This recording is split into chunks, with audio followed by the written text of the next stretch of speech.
দিনের প্রয়াস ছিল আমাদের এখানে একটা স্বাস্থ্যকেন্দ্র হোক, কিন্তু এখানে মানে সেরকম 1978 সাল থেকে সেই স্বাস্থ্যকেন্দ্র পরিষেবা আমাদের ঠিকমতো বিল্ডিং ছিল না।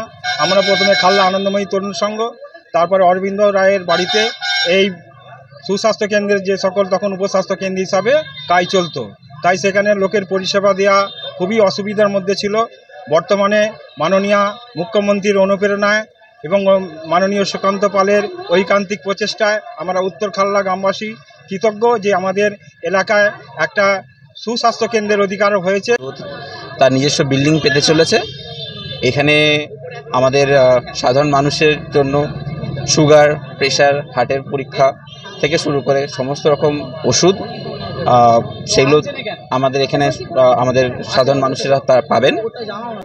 আমাদের এখানকার মানুষেরা নিজেদের বাড়ির কাছের সাব সেন্টারেই এই সুবিধাটা পাবেন এবং এরমভাবেই আমাদের আজ মানে আমরা যাতে আমাদের এই সার্ভিসটা বা সেবাটা যাতে সাধারণ মানুষের কাছে আরও কাছে পৌঁছে দিতে পারি, সেটার জন্য আমরা সচেষ্ট থাকি।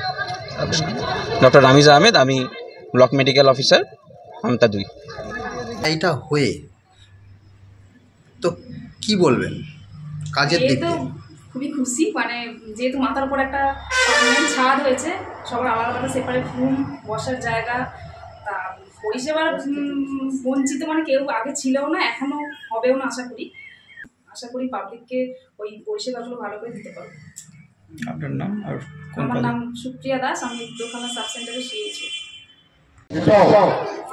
আজকে জনসাধারণের উদ্দেশ্যে, এলাকার মানুষের উদ্দেশ্যে আমরা মাননীয় মুখ্যমন্ত্রীর নির্দেশে আমরা জনসাধারণের জন্য তুলে দিলাম।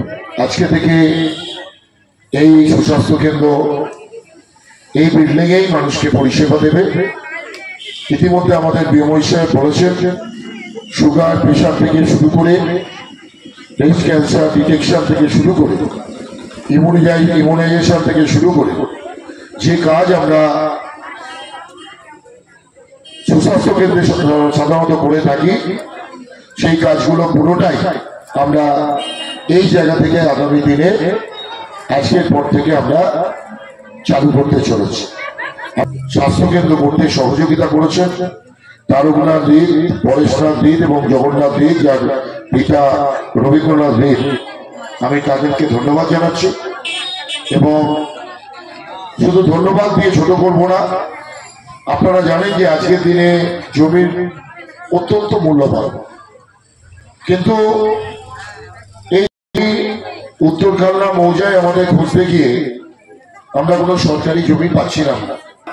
সময় অতিবাহিত হওয়ার পরে চালু করতে যাচ্ছি, যেহেতু এখানে মায়েরা বোনেরা আসবেন, যাতায়াতের রাস্তাটা অনেকটাই খারাপ, তো আমরা তৈরি করি এখানে হেউ পাইপ দিয়ে কিছুটা রাস্তার সংস্কার করেছি। এই মাটিটা বসে গেলে আমরা পূর্ণাঙ্গ ঢালাই করে পার্মানেন্ট রাস্তাটাও তৈরি করে দেবো।